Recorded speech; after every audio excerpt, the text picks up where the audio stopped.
আসসালামু আলাইকুম। আজ ৭ই অক্টোবর ২০২৫ মঙ্গলবার। শুরু করছি চেঞ্জ টিভি প্রতিদিনের গল্প অনুষ্ঠান।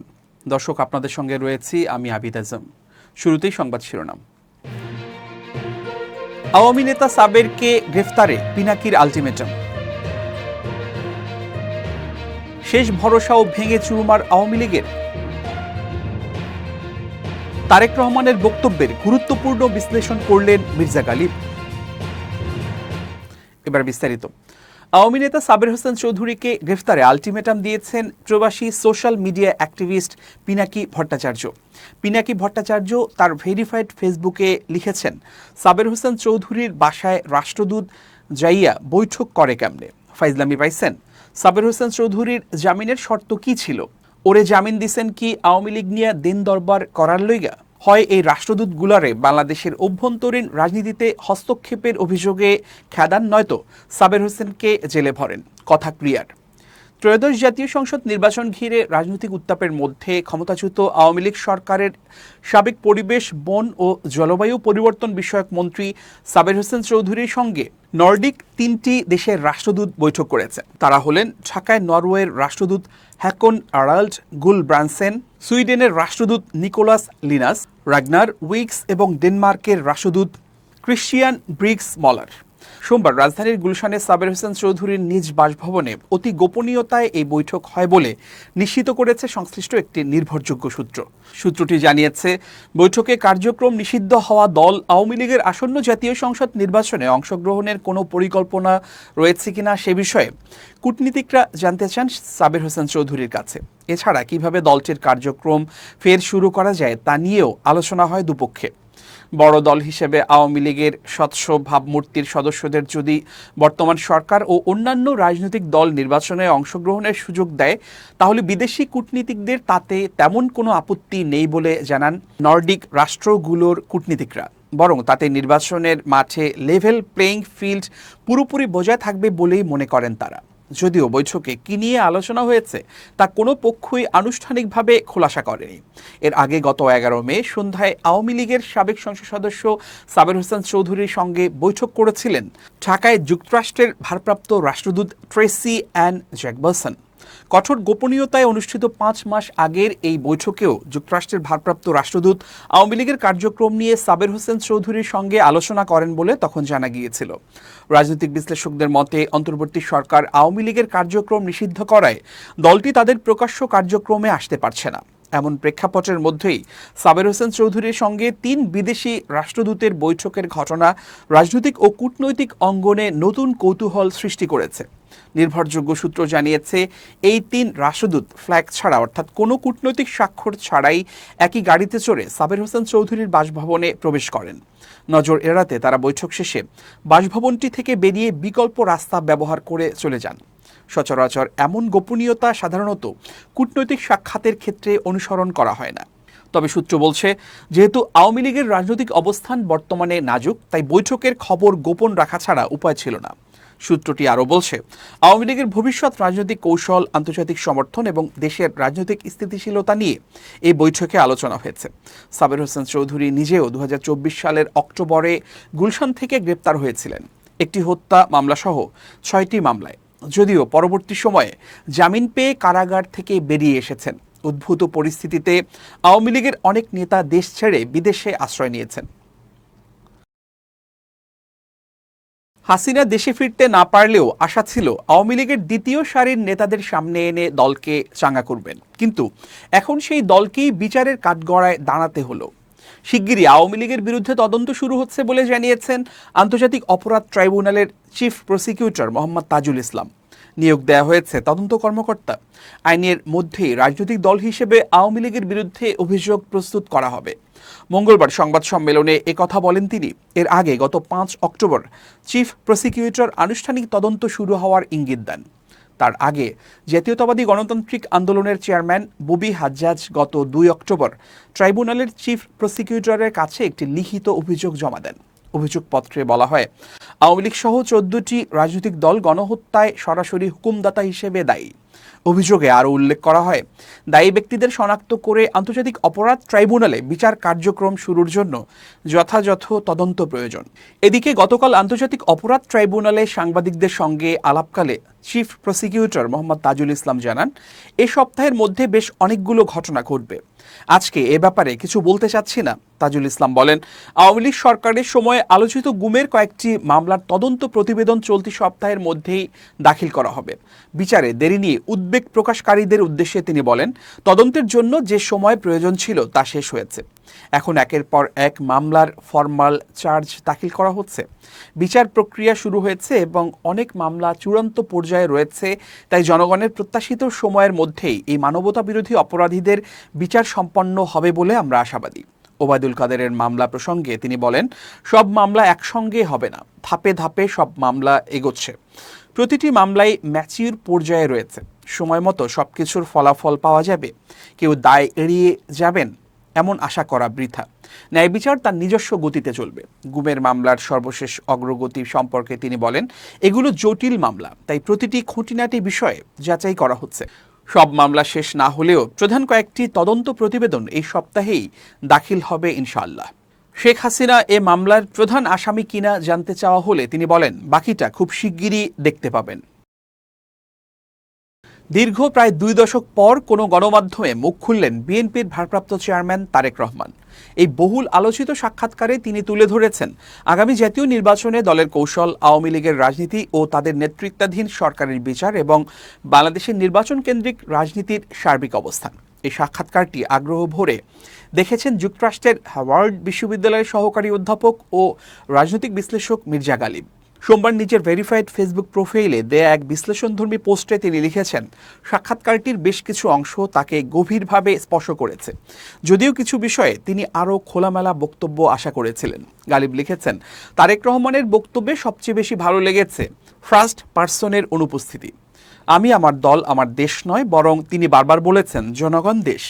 একজন রাজনৈতিক নেতার বক্তব্যে এমন অন্তর্ভুক্তিমূলক শব্দচয়ন সত্যি প্রশংসনীয়। তিনি আরও যোগ করেন, আওয়ামী লীগের সময় তারেক রহমান ও তার পরিবার যে দুঃসময়ের মুখোমুখি হয়েছেন সেই অভিজ্ঞতা তিনি সাক্ষাৎকারে আবেগ নিয়ে শেয়ার করেছেন। কিন্তু সেটিকে শুধুমাত্র ব্যক্তিগত ক্ষোভে সীমাবদ্ধ রাখেননি, বরং এই অন্যায়ের অভিজ্ঞতাকে তিনি অনেক মানুষের বাস্তবতার সঙ্গে যুক্ত করেছেন। এই অংশটি আমার কাছে অসাধারণ লেগেছে। তবে আওয়ামী লীগকে নিষিদ্ধ করার প্রশ্নে তারেক রহমানের অবস্থানকে কিছুটা কৌশলী নীরবতা বলে মন্তব্য করেছেন অধ্যাপক গালিব। তার ভাষায়, গণহত্যার দায়ে অভিযুক্ত আওয়ামী লীগকে নিষিদ্ধ করার প্রসঙ্গে তিনি সরাসরি কোনো অবস্থান নেননি, বরং তা জনগণের উপর ছেড়ে দিয়েছেন, যা এক ধরনের পাশ কাটানোর ইঙ্গিত বহন করে। অতীতে জামায়াতও অনুরূপভাবে নমনীয় অবস্থান নিয়েছিল, সেখানেও আমি একই সমালোচনা করেছি। বিএনপির সাংগঠনিক সংস্কার প্রসঙ্গে তারেক রহমানের বক্তব্যে স্পষ্টতা অনুপস্থিত বলে মনে করেন গালিব। তিনি লিখেছেন, বিএনপিকে দল হিসেবে গুছিয়ে তোলা যে এখন সবচেয়ে জরুরি, তা তার বক্তব্যে তেমনভাবে প্রতিফলিত হয়নি। বরং মনে হয়েছে সরকারে এলে আইন শৃঙ্খলা পুনর্গঠনের মধ্য দিয়েই তিনি সমাধান দেখতে চান। কিন্তু আমি মনে করি অভ্যন্তরীণ সাংগঠনিক সংস্কার ছাড়া সুশাসন নিশ্চিত করা সম্ভব নয়। মির্জা গালিবের এই বিশ্লেষণ সামাজিক মাধ্যমে ইতোমধ্যেই ব্যাপক আলোচনার জন্ম দিয়েছে। অনেকেই তার এই মন্তব্যকে একটি একাডেমিক দৃষ্টিকোণ থেকে দেখা প্রয়োজন বলে মন্তব্য করেছেন। আবার কেউ কেউ একে তারেক রহমানের নেতৃত্ব নিয়ে নতুন বিতর্কের সূচনা বলেও অভিহিত করেছেন। গুরুত্বপূর্ণ দিন হিসেবে 7 অক্টোবর ও 25 ফেব্রুয়ারিকে দুটি জাতীয় দিবস হিসেবে ঘোষণা করার সিদ্ধান্ত নিয়েছে সরকার। প্রতিবছর এই দুটি দিবস বিশেষভাবে পালিত হবে। প্রধান উপদেষ্টার অফিসিয়াল ফেসবুক পেজে দেয়া এক পোস্টে এ তথ্য জানানো হয়েছে। ওই পোস্টে বলা হয়েছে, শহীদ আবরার ফাহাদের 6ষ্ঠ মৃত্যুবার্ষিকীতে মঙ্গলবার সন্ধ্যা 7টায় ঢাকাসহ দেশের সকল শিল্পকলা একাডেমিতে we fail to kill Abrar Fahad প্রামাণ্যচিত্র প্রদর্শিত হবে। ঢাকার প্রদর্শনীতে উপস্থিত থাকবেন আবরার ফাহাদের বাবা। পোস্টে আরও বলা হয়, বর্তমানে সংস্কৃতি মন্ত্রণালয়ের অধীনে দেশের সকল গুরুত্বপূর্ণ ব্যক্তিবর্গের জীবন ও তাদের সৃষ্টিকে উদযাপনের জন্য একটি ক্যালেন্ডার তৈরির কাজ চলমান রয়েছে। এই ক্যালেন্ডারে সাংস্কৃতিক উৎসবের পাশাপাশি রাজনৈতিকভাবে গুরুত্বপূর্ণ দিন হিসেবে আবরার ফাহাদের মৃত্যুবার্ষিকী ও বিডিআর ম্যাসাকার দিবস অন্তর্ভুক্ত করা হচ্ছে। ফলে এখন থেকে সংস্কৃতি মন্ত্রণালয়ের উদ্যোগে প্রতিবছর 7 অক্টোবর ও 25 ফেব্রুয়ারি এই দুটি দিবস বিশেষভাবে পালিত হবে। বাংলাদেশ প্রকৌশল বিশ্ববিদ্যালয়ের ছাত্র শহীদ আবরার ফাহাদের আত্মত্যাগকে স্মরণ করে আমার দেশ পত্রিকার সম্পাদক ডক্টর মাহমুদুর রহমান বলেছেন, আবরারের পথই বাংলাদেশের মুক্তির পথ। ভারতীয় আধিপত্যবাদের বিরুদ্ধে লড়াই করতে গিয়ে শহীদ আবরার ফাহাদ আত্মত্যাগ করেছেন, যা দেশের তরুণ প্রজন্মকে জাগিয়ে তুলেছে। মঙ্গলবার সকাল 11টায় ঢাকা বিশ্ববিদ্যালয়ের আরসি মজুমদার আর্টস অডিটোরিয়ামে ভারতীয় আধিপত্যবাদ ও বাংলাদেশের সার্বভৌমত্ব স্মরণে শহীদ আবরার ফাহাদ শীর্ষক সেমিনার ও স্মরণে মননে শহীদ আবরার ফাহাদ শীর্ষক চিত্র প্রদর্শনীর উদ্বোধনী অনুষ্ঠানে প্রধান অতিথির বক্তব্যে তিনি এসব কথা বলেন। ডক্টর মাহমুদুর রহমান জানান, তার ও আবরারের জীবনের মধ্যে কিছু মিল রয়েছে। দুজনে বুয়েটের ছাত্র ছিলেন, দুজনেই শেরে বাংলা একে ফজলুল হক হলে থাকতেন এবং ভারতীয় আধিপত্যবাদের বিরুদ্ধে অবস্থান নিয়েছিল। তবে পার্থক্য হলো আবরার ফাহাদ শহীদ হয়েছেন, কিন্তু তিনি তা পারেননি। তিনি আরও জানান, 2018 সালে কুষ্টিয়ায় তার উপর আক্রমণ চালানো হলেও তিনি বেঁচে গেছেন, কিন্তু আল্লাহ তাকে শহীদ হিসেবে গ্রহণ করেননি। আবরারের আত্মত্যাগী তরুণ প্রজন্মের চেতনা জাগিয়েছে। তার মতে, লেখালেখি ও চিন্তার মাধ্যমে যে প্রভাব সৃষ্টি করা সম্ভব হয়নি, আবরারের রক্ত তা করে দেখিয়েছে। তিনি বলেন, আবরার কোনো রাজনৈতিক দলের সঙ্গে যুক্ত ছিলেন না, কিন্তু দেশপ্রেমে ছিলেন অটল। ভারতীয় আধিপত্যবাদের বিরুদ্ধে তার অবস্থানই ছিল হত্যার কারণ। তার আত্মত্যাগ বৃথা যায়নি, বরং তা জাতিকে ঐক্যবদ্ধ করেছে। দেশের সার্বভৌমত্ব প্রসঙ্গে তিনি বলেন, সাম্প্রতিক সময়ে বাংলাদেশের কিছু জেনারেল ভারতে আশ্রয় নিয়েছেন, যার মধ্যে একজন ছিলেন গোয়েন্দা সংস্থার প্রধান। এটি জাতীয় চেতনার জন্য লজ্জাজনক। প্রকৃত দেশপ্রেমিক হচ্ছেন আবরারের মতো তরুণরা, যারা দেশের স্বাধীনতা ও সার্বভৌমত্ব রক্ষায় আপোষহীন। এবার খুব জরুরি 1 মিনিট জানাচ্ছেন ইউনেস্কো ক্লাব পুরস্কার বিজয়ী সাংবাদিক আমিরুল মোমিনিন মানিক। খুব জরুরি 1 মিনিটে সবাইকে আমন্ত্রণ। এই জীবনে শত্রু চিনে রাখা অত্যন্ত গুরুত্বপূর্ণ। ধরুন, আপনার পরিবেশ প্রতিবেশে কে কে শত্রু আর কে কে বন্ধু, তা যদি আপনি চিনতে পারেন, তাহলে মনে করবেন জীবনে উত্তম কাজটি করেছেন। না, আমি এটা বলছি না যে শত্রু চেনার সঙ্গে সঙ্গে সেই শত্রুর বিরুদ্ধে আপনি ফাইট করতে শুরু করবেন, রেগে মেগে অস্থির হয়ে তার বিরুদ্ধে লড়াই করবেন, তা কিন্তু নয়। শত্রু চিনে রাখবেন আপনার সতর্কতার জন্য, যেন এই শত্রুর কাছ থেকে আপনি দূরে থাকতে পারেন, তার কোনো চক্রান্ত আপনাকে ক্ষতিগ্রস্ত না করতে পারে। শত্রু চিনে রাখলে নিরাপদে পথ চলতে পারবেন। সবাই ভালো থাকবেন, শুভেচ্ছা নিরন্তর। এবার দেশের বাইরের খবর। ইসরায়েলি কারাগার থেকে মুক্তি পাওয়ার পর প্রথমবারের মতো প্রকাশ্যে কথা বলেছেন সুইডিশ অধিকার কর্মী গ্রেটা থুনবার্গ। গাজায় ইসরায়েলি আগ্রাসন নিয়ে তিনি বলেছেন, আমাদের চোখের সামনেই একটি গণহত্যা চলছে। এটি একটি লাইভ স্ট্রিমড গণহত্যা। সোমবার বাংলাদেশ সময় রাত 9:45টার দিকে গ্রিসের রাজধানী এথেন্সে পৌঁছান সুইডিশ অধিকার কর্মী গ্রেটা থুনবার্গ। এথেন্স আন্তর্জাতিক বিমানবন্দরে গ্রেটা সহ অন্য অধিকার কর্মীদের ফুল দিয়ে স্বাগত জানান তাদের সমর্থকরা। সে সময় অনেকের হাতেই ছিল ফিলিস্তিনের পতাকা। সেখানে বক্তৃতা দিতে গিয়ে থুনবার্গ জানান, তার ব্যক্তিগত অভিজ্ঞতা নয়, বরং আসল গল্প হলো অন্য কিছু। তিনি বলেন, আমাদের আটক অবস্থায় কিভাবে নির্যাতন করা হয়েছে তা নিয়ে আমি অনেক কিছু বলতে পারি, বিশ্বাস করুন, কিন্তু সেটাই আসল গল্প নয়। আমি পরিষ্কারভাবে বলতে চাই, আমাদের চোখের সামনেই একটি গণহত্যা চলছে। এটি একটি লাইভ স্ট্রিমড গণহত্যা। আজ কেউ এই অজুহাত দিতে পারবে না যে তারা জানতো না কি ঘটছে। ভবিষ্যতেও কেউ বলতে পারবে না আমরা জানতাম না। থুনবার্গ ইসরায়েলের বিরুদ্ধে অভিযোগ তুলে তারা গণহত্যার উদ্দেশ্যে সহিংসতা চালিয়ে যাচ্ছে এবং একটি পুরো জাতিকে মুছে ফেলতে চায়। তিনি বলেন, আমরা গাজা থেকে চোখ ফিরিয়ে নিতে পারি না, না কঙ্গো, সুদান, আফগানিস্তান কিংবা পৃথিবীর অন্য কোনো কষ্টভোগী এলাকা থেকে। যা আমরা করছি তা ন্যূনতম। তিনি আরও বলেন, আমি কখনো বুঝতে পারবো না মানুষ এত নিষ্ঠুর হতে পারে কিভাবে। লক্ষ লক্ষ মানুষকে ইচ্ছাকৃতভাবে অনাহারে রাখা হচ্ছে, যারা বছরের পর বছর অবরোধ, নিপীড়ন ও বর্ণ বৈষম্যের মধ্যে বন্দী। ইনস্টাগ্রামে পোস্ট করা এক ভিডিওতে থুনবার্গ বলেন, গ্লোবাল সুমুদ ফ্লোটিলা হচ্ছে ফিলিস্তিনিদের সঙ্গে আন্তর্জাতিক সহিংসতার প্রতীক। তিনি বলেন, গাজায় মানবিক সহায়তা প্রবেশে বাধা দিয়ে ইসরায়েল আন্তর্জাতিক আইন লঙ্ঘন করেছে। তিনি আরও বলেন, ইসরায়েল আমাদের যেভাবে আটক করেছে তা আসলে আমাদের সরকারগুলোর কর্মকাণ্ডের সরাসরি ফল। রাষ্ট্রগুলোর আইনি বাধ্যবাধকতা আছে গণহত্যায় তাদের সম্পৃক্ততা বন্ধ করার। জাতিসংঘ কমিশনারও এখন তা নিশ্চিত করেছে। তিনি জোর দিয়ে বলেন, ইসরায়েল গণহত্যা থেকে কোনো দায়মুক্তি পেতে পারে না।